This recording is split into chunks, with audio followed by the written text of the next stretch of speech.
Samsung Galaxy A11 plus में आपको styler का सपोर्ट नहीं मिलेगा। On the other hand OnePlus pad go 2 में आपको स्टाइलर का सपोर्ट मिलता है और फिलहाल के लिए फ्री में भी मिल रहा है। तो hello and welcome back to the channel. मेरा नाम है पिशन, आप देख रहे हैं मेरा YouTube channel techno blogger Bappi को। सो आज हम डिटेल में कंपैरिजन करने वाले हैं Samsung Galaxy tab A11 plus और वन प्लस पैड गो 2 जो फिलहाल ही लॉन्च हो चुका है उसके बारे में। दोनों के बारे में डिटेल कंपैरिजन इस वीडियो में करने वाला हूँ। अभी तक चैनल को सब्सक्राइब नहीं किया तो सब्सक्राइब कर दीजिए, बगल में बेल आइकन घंटा को ऑल नोटिफिकेशन पर सेट कर दीजिए और हाँ, वीडियो को एक लाइक भी कर दीजिए। चलिए बढ़ते हैं वीडियो की तरफ। सबसे पहला पॉइंट की बात करें तो सबसे पहला सैमसंग गैलेक्सी A11 प्लस वो आने वाला है मेटल बॉडी के साथ, और on the other hand OnePlus pad go 2 वो आने वाला है आपको प्लास्टिक बॉडी के साथ। अगर आपके लिए आप जो टैब है उसका स्ट्रक्चर ज्यादा प्यारा है तो आप सैमसंग की तरफ जा सकते हैं, क्योंकि सैमसंग में आपको मेटल बॉडी मिलने वाला।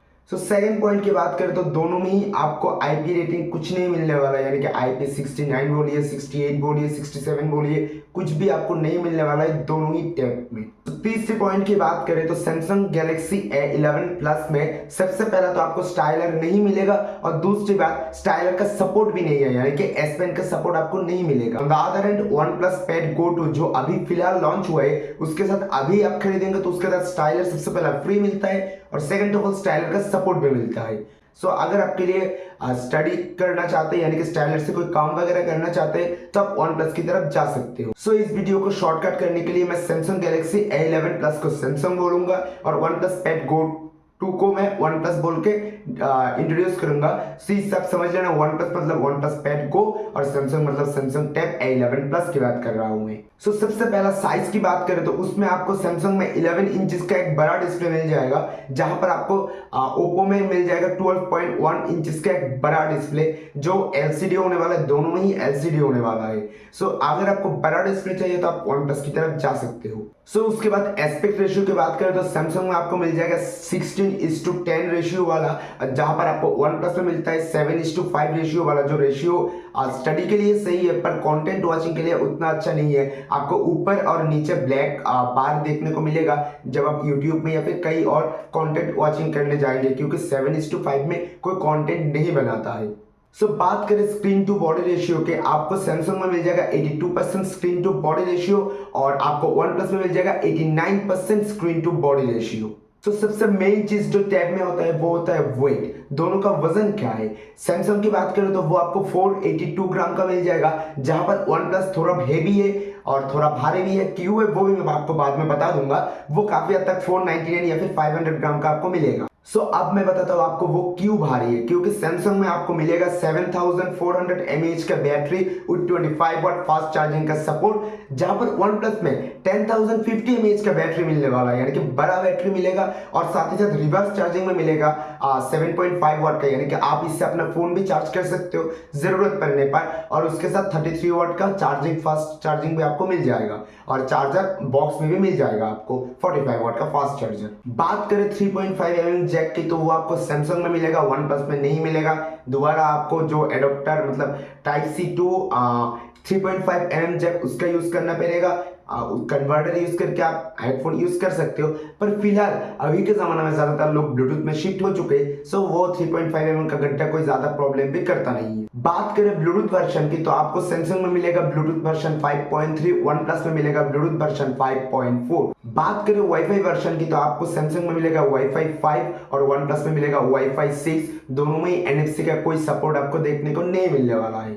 बात करें कैमरेस की तो सैमसंग में आपको 8 मेगापिक्सल का बैक कैमरा देखने को मिलेगा और 5 मेगापिक्सल का सेल्फी कैमरा देखने को मिलेगा, जहां पर वन प्लस में आपको 8 मेगापिक्सल का बैक कैमरा और 8 मेगापिक्सल का आपको सेल्फी कैमरा देखने को मिलेगा। और दोनों में ही आपको फ्लैश लाइट का सपोर्ट देखने को नहीं मिलेगा, यानी कि रात को आपको कुछ काम करना हो तो आपको कोई अदर्स इलेक्ट्रिसिटी के ऊपर डिपेंड रहना पड़ेगा, लाइट के ऊपर डिपेंड रहना पड़ेगा। इनबिल्ट कोई आपको फ्लैश लाइट नहीं मिलने वाला है। बात करें एंटीटू स्कोर की तो सैमसंग में आपको एंटीटू स्कोर 8.5 लाख के आसपास मिलेगा, जहां पर वन प्लस में आपको एंटीटू स्कोर 10 लाख से ऊपर का मिलने वाला है। एंटीटू स्कोर मास्क में भी वो सबसे बढ़िया है वन प्लस। और दोनों में भी सेम प्रोसेसर यूज किया गया है। सैमसंग में यूज किया गया है मीडियाटेक डायमेंसिटी 7300, जहां पर वन प्लस में भी सेम ही है मीडियाटेक डायमेंसिटी 7300 अल्ट्रा बोला गया है, बस एक अल्ट्रा वर्ड एक्स्ट्रा लगाया गया है जिसकी वजह से थोड़ा आपको थोड़ा ज्यादा उसमें बूस्ट देखने को मिल सकता है। बात करें एंड्रॉइड वर्जन की तो दोनों ही आपको एंड्रॉइड 16 के साथ मिल जाएगा और सैमसंग में आपको 7+7 ईयर्स का अपडेट यानी कि 7 साल के लिए सिक्योरिटी पैच और 7 साल का अपडेट मिलेगा, जहां पर वन प्लस में आपको 5 साल के लिए अपडेट्स और 6 साल का सिक्योरिटी पैच मिलने वाला है, यानी कि 5+6 का रेशियो आपको मिलने वाला है। बात करें रिफ्रेश रेट की तो आपको सैमसंग में 90 FPS का रिफ्रेश रेट मिलने वाला है, जहां पर वन प्लस में 120 FPS आपको मिलने वाला है। बात करें सैमसंग की तो उसमें आपको किसी भी तरह का HDR का सपोर्ट नहीं मिलेगा, जहां पर वन प्लस में HDR 10+ का आपको सपोर्ट मिलने वाला है। बात करें पीक ब्राइटनेस की तो सैमसंग में आपको 500 निट्स का पीक ब्राइटनेस मिलने वाला है, जहां पर वन प्लस में आपको 900 निट्स का पीक ब्राइटनेस मिलने वाला है।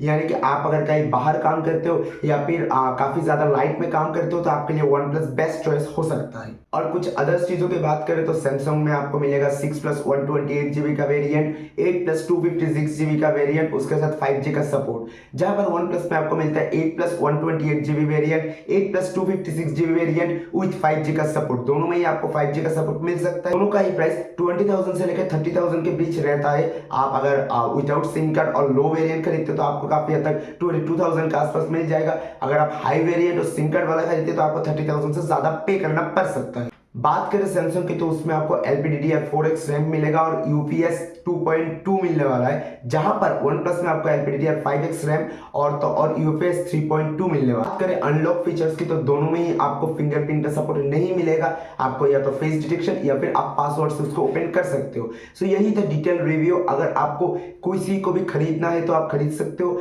अगर एक स्टूडेंट हो और स्टाइलर जरूरी है तो मैं बोलूंगा वन प्लस के साथ जाओ। वन प्लस में आपको स्टाइलर फ्री में मिल रहा है फिलहाल कुछ दिनों के लिए, तो आप अगर अभी खरीदते हो तो आपको स्टाइलर भी फ्री में मिल जाएगा। और आपको अगर किसी के ऊपर सैमसंग या फिर वन प्लस किसी के ऊपर डिटेल रिव्यू चाहिए तो मुझे कमेंट सेक्शन में बता दीजिए। नेक्स्ट वीडियो में ले आऊंगा डिटेल रिव्यू, यानी कि क्या कुछ है सबके बारे में मैं डिटेल रिव्यू ले आऊंगा। Thank you for watching this video. Don't forget to like and subscribe.